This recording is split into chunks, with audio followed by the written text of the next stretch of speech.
ช่างครับ iPhone 13 เปลี่ยนแบตให้หน่อยค่ะ แบบโชว์สุขภาพนะคะ ได้ครับ รอสักแป๊บนะครับ ได้ค่ะ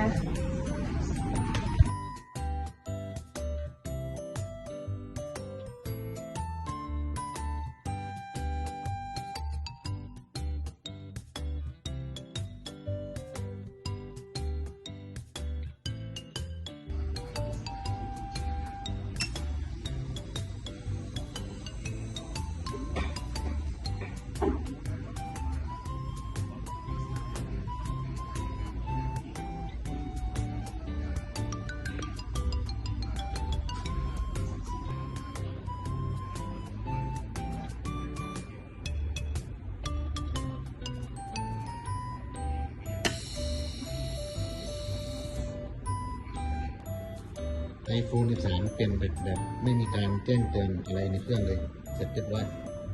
เช็คเครื่องให้หน่อย ได้ค่ะ แล้วก็